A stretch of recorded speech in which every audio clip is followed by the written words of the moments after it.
We move on to our final session of our webinar series. This session 7 will provide you or share with you some information about some in-country support administered by Business Link Pacific, and we're very, very pleased to have Richard join us this afternoon representing Business Link Pacific. Richard is the Banking and Finance and SME Sector Specialist with BLP. Welcome, Richard. Wonderful to have you with us, and the floor is yours. Thank you. Kia ora, Glynis, and hello, everybody. Tēnā koutou katoa, ko tumoana te tangata, ko tinana te waka, ko taumata mahoi te maunga, ko tangonge te wai, ko te uri o hina ngā marae, ko te rarawa te iwi, ko pokipoto te kāinga, ko Richard Busby tōku ingoa, nō reira, tēnā koutou, tēnā koutou, tēnā koutou katoa. Kia ora tātou, everybody, and thank you very much to Glynis and the team at PTNI for giving us the opportunity to speak today and to whai kōrero on the BLP program. And thank you, Ivy, in anticipation of the slides. So if we could move on to the first slide, thank you very much. So who are we? Business Link Pacific is a private sector program funded by the New Zealand Ministry of Foreign Affairs and Trade, or MFAT, now supported by Australian DFAT, Department of Foreign Affairs and Trade, and delivered by DT Global. DT Global has been involved in international development for over 50 years with global programs covering almost 100 countries, with headquarters in Washington to cover the Americas and regional offices in Madrid and Adelaide to cover European and APAC programs. As a result, the group has close working ties with major bilateral aid agencies such as USAID, European Aid, DFAT, MFAT, and so on. BLP is now into its 50th year of operations and assists SMEs in 8 countries to address gaps in their business and pursue new opportunities, create and safeguard jobs, take advantage of new technology and digital transformation, access to local business advisory support, and adapt to a post-COVID economic environment. At the heart of the program is the core objective, which is to support SMEs by improving access to quality local business advisory services to improve operations and promote job creation. Business advisory services are primarily aimed at skills transfer or professional business advice. The program acknowledges that these services are important and the very foundations and building blocks for today's SMEs in becoming tomorrow's commercial enterprises and exporters. BLP also works in concert with a range of in-country partners such as local chambers of commerce and industry, BLP business service managers who in the majority of cases sit on the local chambers of commerce and industry, peak and industry bodies and agencies, New Zealand Posts, and a wide range of other private, NGO, and public sector organisations. Next slide, please. Here we see some of the latest impact figures for the program as of 2021. The program has assisted almost 5,000 SMEs with business health checks, business continuity plans, and in-depth diagnostics. A key part of the program is the subsidising of advisory service costs, and to that end, we have approved almost 950 subsidies, while leading to the creation of an estimated 800 new jobs, 52% of which were filled by women, noting that gender equality and social inclusion, or GESI outcomes, are another key aspect and deliverable under the BLP program. Of interest is the fact that during the peak of COVID last year, we were approving up to 100% subsidy costs, which was up from the normal 50% ceiling, which benefited almost 130 SMEs. There are currently a little over 130 quality approved BLP service providers across the 8 countries, and this network is growing.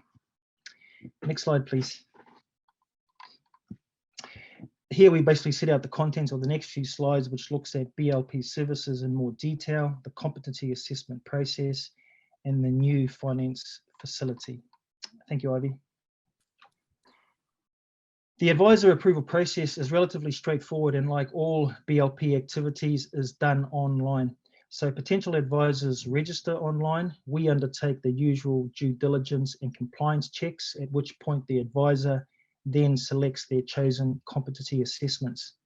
There are around a dozen competencies such as accounting and financial management, strategy and business planning, business coaching and training, IT, export and market linkages, digital transformation, and so on. We have a team of 8 BLP assessors who are qualified across the various competencies, who then assess the responses prior to a final approval, which then allows the service provider to provide their services into the local market and tap into the subsidy program. Next slide, please. The business diagnostic tool aims to uncover the main business area needs of the SME and is offered by in-country partners and business service managers. It's undertaken with the SME on a one-to-one consultation basis. Next, please.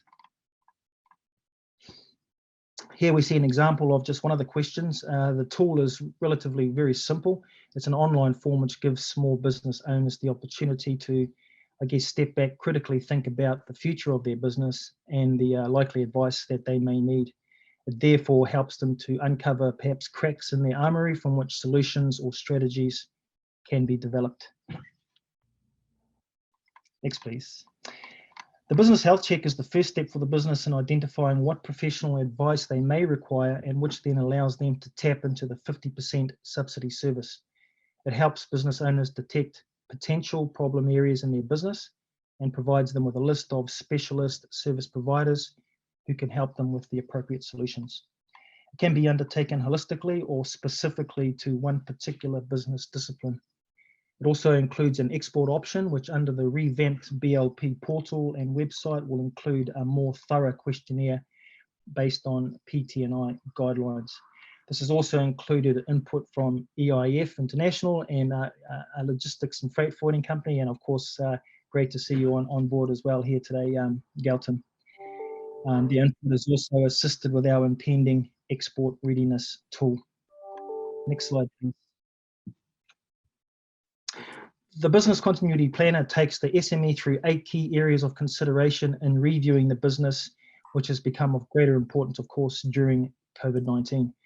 As with all BLP services and tools, a summary of findings and results and/or a report can be generated, which the SME can then print out for future requirements and for ongoing activity and action purposes.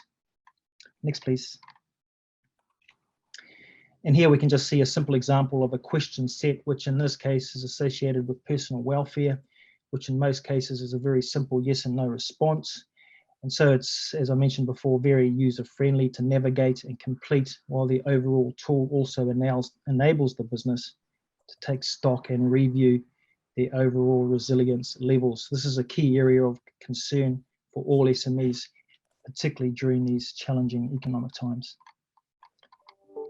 Thanks, Arnie. The Pacific SME Finance Facility represents a next phase of the BLP program, which was launched in late 2020 and which has seen a scaling up of activities and a significant and progressive budget lift between November 2020 and December 2021 to now almost $12 million. There are 3 phases and 4 focus areas or deliverables under this phase of the program. So first and foremost are the adaptation grants. We've now completed 2 rounds with over 800 applications submitted in round 1 and 2,000 applications in round 2, which has just recently closed. And we would be expecting to disperse around $3.5 million under both rounds. Depending on the size of the business, SMEs are awarded grants ranging from between $5,000 and $15,000, while round 2 was also very happily underwritten by Australian Department DFAT. We also have a component of wholesale capital. The design focus in this area looks to provide no-cost capital to partner financial institutions or FIs for on-lending at concessional interest rates to SME borrowers. We are pleased to say that we are close to finalising the first of several bank FI partnerships this month, after speaking with some 30 banks and FIs across the Pacific over the past 12 months or so. The initial envelope is capped at $2 million with a goal to work towards a proof of concept deliverable, which will hopefully see this phase of the program continue beyond the initial pilot phase. The facility also comes with a risk sharing component, which provides an opportunity for banks and FIs to share in the risk with BLP, thereby reducing the overall risk profile of the transaction, which thereby improves their overall lending appetite, hopefully. Next, we also have a component of technical assistance, or TA, under the budget, which has already seen the engagement of a number of external consultants to the program under various scopes of work. You'll normally find that TA is a normal component of most development programs. We also have an added tool, which is the Finance Finder, or the Financial Marketplace, which also allows lenders to upload, to publish, and to showcase their SME loan products into a central portal, which enables the SMEs to compare loan product offerings in one central platform, while also enabling the SME to engage directly with the lender through that portal. The PTNI monthly Pacific Business Monitor has also provided context to our program, as it supports much of what we are finding through grant applications, for example, which talks to poor cash flow, uncertainty around how long the crisis will last, and how long borders will remain closed. Also, we are finding under the grant applications that many SMEs require financial support, access to new markets, a review of their financial position, while many are looking to pivot or diversify their current offerings. These are also key business needs picked up, of course, by the monitor. It would be, I guess, an understatement to say that cash flow has become strained for most small businesses, which has consistently topped the monitor, and the July wave, of course, was no exception, with 86% stating that it was their #1 challenge. Given the landscape and the financial stress and uncertainty, it also makes it virtually impossible to review and provide some form of credibility around forward cash flow projections and underlying assumptions. A mid-year 2020 BLP survey also found similar challenges, while all of these aspects are clearly shining through on many grant applications, while our ongoing discussions with the banks and the FIs has also uncovered startling levels of loan defaults and stressed portfolios across the region. However, we are finding that even with the smallest grant envelopes of around $5,000 are doing wonders for many SMEs, for not just survival purposes, but to also enable them to adapt, to pivot, to diversify, and to hopefully come out the other side stronger and better for it. So it's all about building resilience and building back better and stronger. We believe, therefore, that BLP is well placed to assist on the supply side through the various mechanisms and levers, such as professional business advice, subsidies, grant funding, and over Q4, access to low-rate concessional finance through BLP FI partners across the region. Another interesting theme that we are picking up through the grants is the migration or scaling up to e-commerce and digital-driven solutions. And I would probably estimate that at least 60% of grantee applicants are looking to steer their business in this direction.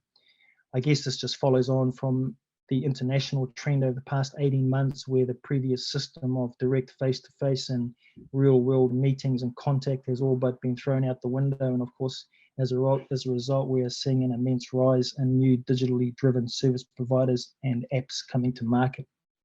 And perhaps none more so than in the banking and finance and the payment space, where open banking and fintechs, for example, just seem to be part of everyday jargon. Thank you, Ivy.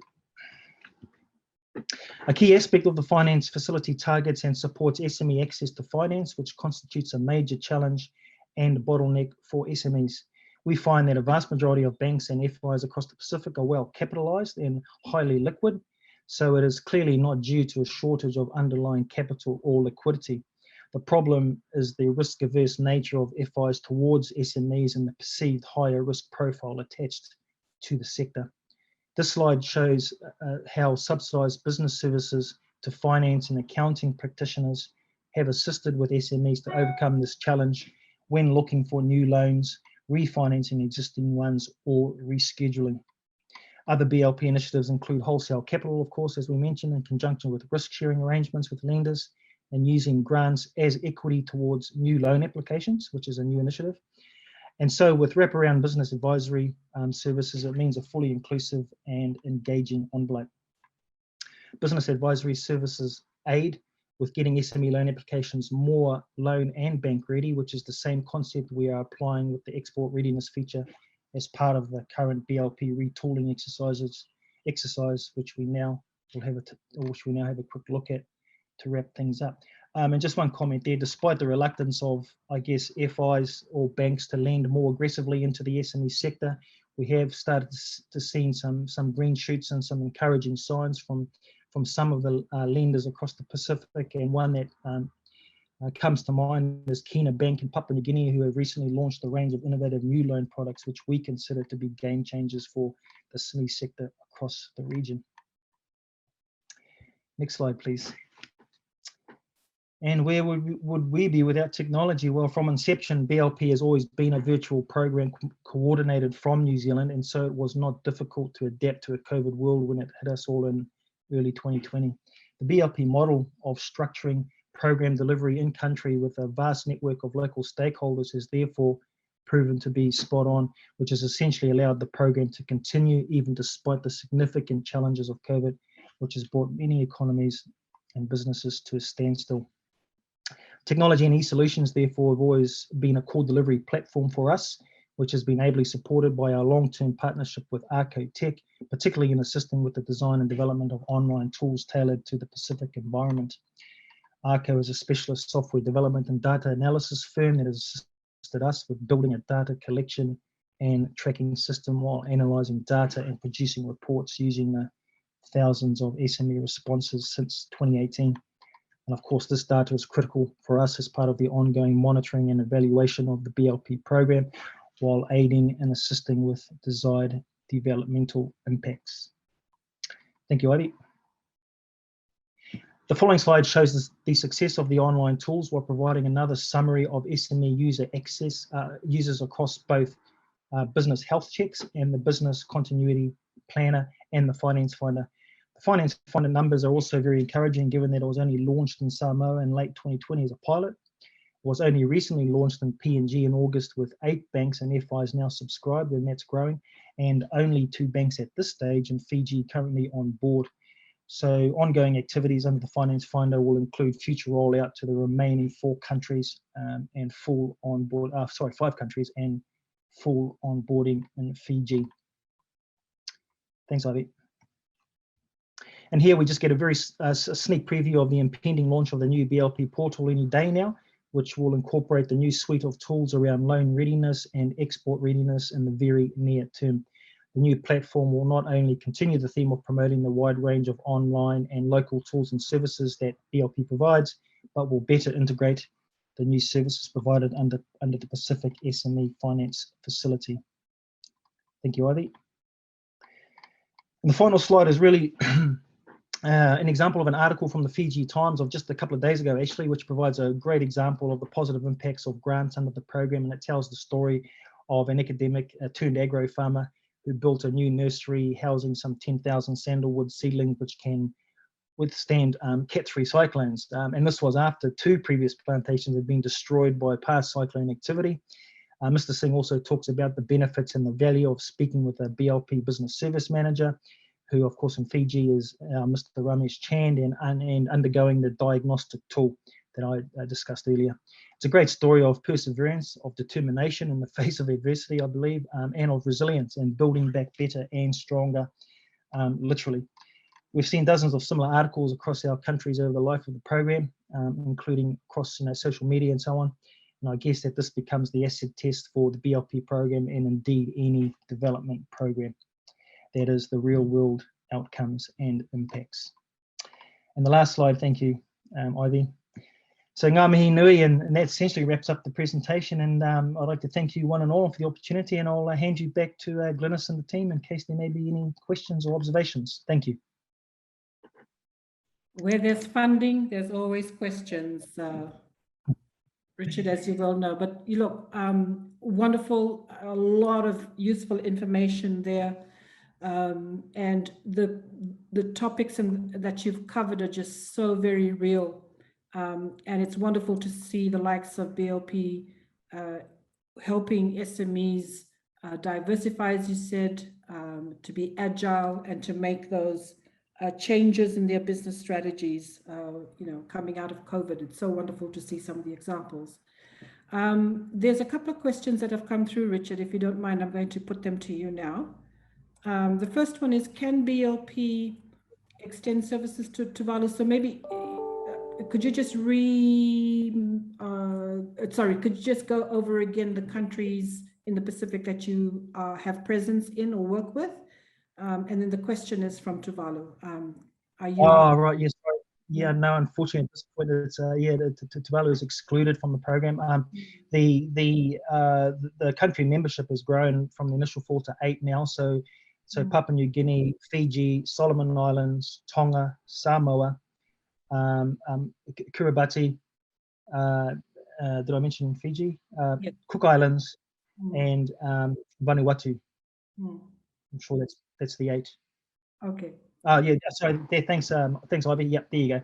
Yes. So those are the 8 countries. Sorry. Okay. Great. Cook Islands, Fiji, Kiribati. So then, how does then BLP decide countries to add to that list? Is there a formal process? And so, for yeah. Look, I think who are not on that list, how would they? What would be your advice to them? Yeah, look, that really comes back, I guess, to the obviously to the donor. So obviously, because we are an MFAT funded donor program, aid program, it really depends on where New Zealand, the New Zealand Ministry of Foreign Affairs and Trade are looking to focus their energies under the aid program on a year-by-year basis, I suppose. So yes, so we would need to be guided, I guess, in the first instance by what their kind of thinking is around various islands within the region across the Pacific, and therefore how we may then be able to slot in into that thinking as part of. But you're also funded by DFAT as well, right? Well, that was interesting because obviously, as you know, DFAT and MFAT are continuously talking, and so there was obviously DFAT were very interested in what we were doing under the grants program, and so as a result of that, they found it much easier to engage with MFAT and to provide funding directly into our existing program, as opposed to going out and trying to recreate something new from scratch, which obviously is a long process. And it just made sense to perhaps funnel that through us. Yeah. No. I understand, and it makes perfect sense in the development world, especially when you're dealing with donor funds. Sure. Yeah. So I guess then the question coming on the back of my first question was, for new businesses or emerging businesses or startups, or even registered businesses out there who haven't heard about BLP, what would be your advice to them? How do they start engaging with you to receive some of the services that BLP offers? What's the starting point? Yeah, right. Yeah, that's a good question, Glennis. And our program does predominantly focus on the formal sector. So, for example, registered business, and as we know, most governments across the Pacific have a very solid agenda around migrating or trying to transform a lot of those informal sector players into the formal sector for a whole lot of very good reasons. But we are finding that we are dealing also with a lot of, so even though we classify an SME under our program as an entity that employs between 5 and 50 employees, we are finding that there are a lot of businesses across the Pacific which actually fall in under that, so fall into the micro space, and so we are by default virtually dealing with a lot of entities like that, and hopefully helping them to migrate from being an informal, for example, into a formal. In terms of how do they interact with us or engage with us? Yeah, I guess I guess being very our entire suite is all online, so that's very easy straight away to be able to access from, I guess, anywhere. However, yeah, we have a very proactive in-country strategy around connecting and engaging with the sector through all of those various in-country partners that I was perhaps referencing before, some of those. And we do also have on-the-ground business service managers who are BLP employees, and they are very active in the marketplace there. You know, going around and speaking and talking, and we are forever having, you know, we forever have communications going on around promotions and you know, social and the media and all the rest of it. So there are a lot of ways that they can obviously engage with us.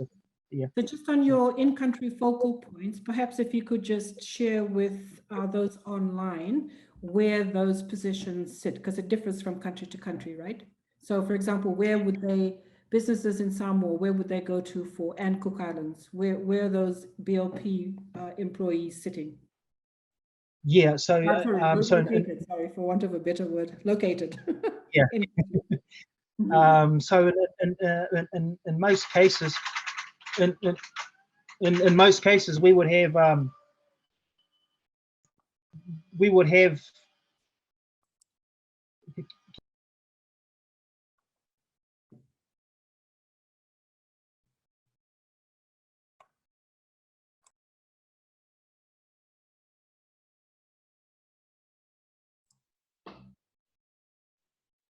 We'll just give Richard a few more minutes to come back online. No, sorry, that was just a minor thing. So all the most of our business service managers are actually associated or connected with the local chambers of commerce and industry. Hello.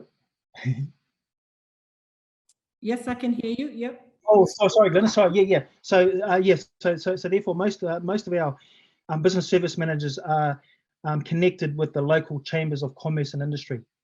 So and of course, as we all know, the local chambers are usually very, very active in the local market when it comes to the business community, both in the public and private sector, and particularly within the SME sector as well. So yeah, so they are. Okay, so just on that point, Richard, could you just go to your earlier slide where you listed the countries? I just want to reiterate this point because for the information of those online who haven't heard about BLP. So we just want to reinforce this. So Ivy, could you just take us through Richard's slides? I think it's to his second slide. Yeah, I think it was. He lists the names of the countries that BLP is active in. I think it was slide 2 or 3. Next one. Yeah. So in the Cook Islands, for those online, BLP focal point is located within the Cook Islands Chamber of Commerce and Industry. So with Eve and her team, correct? Yeah. In Fiji, the BLP in-country contact is situated within the FSEP, Fiji Employers Commerce Federation. Is that correct? Yeah, and Ramesh Chand, who I might have mentioned briefly before. Yep, he's out on. Yep. Okay, and so on and so forth. So with Solomon Islands, within the Solomon Islands Commerce and Industry, John, yes, John is there. Yes. Yep. And in Tonga, where does the Tonga rep sit located, Richard? Yeah, so we've just actually gone through a bit of a bringing on a number of new business service managers across some of the countries. So they are now just going through some of their training, but they are all on deck across all 8 countries, and there are a couple of 2 or 3 new ones actually across our network. But they again, in most cases, they are so connected to the local chambers. But of course, we can easily make those. Provide that information if it's required. I think that would be. I think that would be useful. Yeah, if we could share that information, unless it's already up on your website. Fantastic. The other question. Yes. Yeah, the other question, Richard, was around. Your last slide was wonderful in that it portrayed a very real story, an experience of a recipient of your grant and the impact. Obviously that's making on his business. I wondered whether you could share with us some similar examples of SMEs across the countries who have received a subsidy service, for example, and how that subsidy service has impacted their business. Yeah, look, we have. Oh God, it's almost like, I'm sorry to be rhetorical. Where would I start? We've seen, and again, we're into our 5th year now. we've seen a lot of this type of stuff in the media over the last, we're into the 5th year now. So we've seen lots of this type of communication over that time. I really just threw this in as a last minute, actually, when I saw it. When I saw it just the other day, another one that came through, and I just thought, it should be a good example just to use. Under our there are a lot of examples of this. We would expect to, under our combined grants program, we would probably be looking to disperse around 300 to 350 individual grants under that envelope. So straight away, we're talking probably a lot of good stories, which we would ultimately be able to share, I guess, in terms of the outcomes from the grants program itself.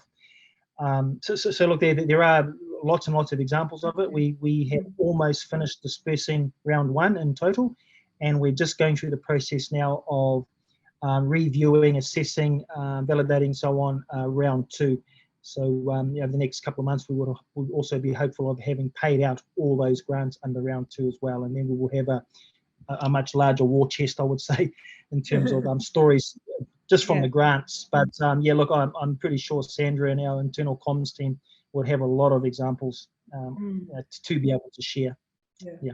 No, I think it's safe to say, Richard, that those online are perhaps not having heard about BLP in the past will find the information that you shared through your presentation very rewarding for them, because as we know, small businesses are always on the lookout for funds and grant, whichever way they come to them. And BLP's presence in this space is such an important factor, I think. It's also good to hear, Richard, that BLP is using the PTNI New Zealand, PTNI's business surveys, monitor surveys, to influence your decision and design of your programs. And that's exactly what the survey was intended to help shape these policy responses and technical responses. So very good to see those examples coming out through your presentation. And just finally, Richard, to say that we're very, very pleased to have BLP, very fortunate actually to have you share with us on our webinar and be part of our webinar this afternoon. So thank you. Thank Paul and the rest of your team back in your office. And we look forward to collaborating with you on other projects and programs of PTNI New Zealand. Pinaka, thank you, Richard. Thanks very much, Dennis. And thanks, everybody. Thank you. Thank you. So that brings to an end day 2 of our webinar.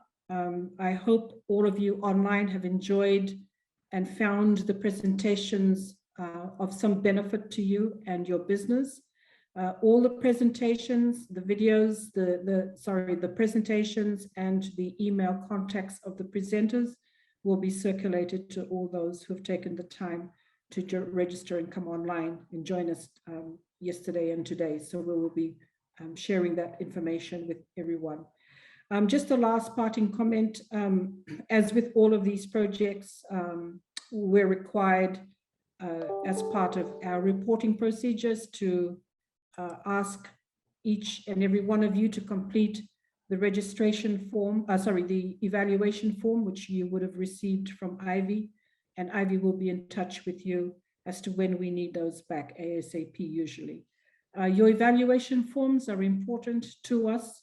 Please, it's only a 1 page. Please do take the time to complete them, as your feedback will help us in our design and our thinking of the next path to market webinar. And it will also inform Pacific Trade Invest New Zealand as to how we can help you if we haven't already. And I see some of those comments coming through very nicely. So thank you very much, everybody. Again, from the team here at Pacific Trade Invest New Zealand. As I said in my opening statement, we're here to help you. If we can't, we'll put you in touch with someone who can, including those who presented this afternoon. So without further words, I'd just like to say again, thanks very much for your time. Pinaka, goodbye.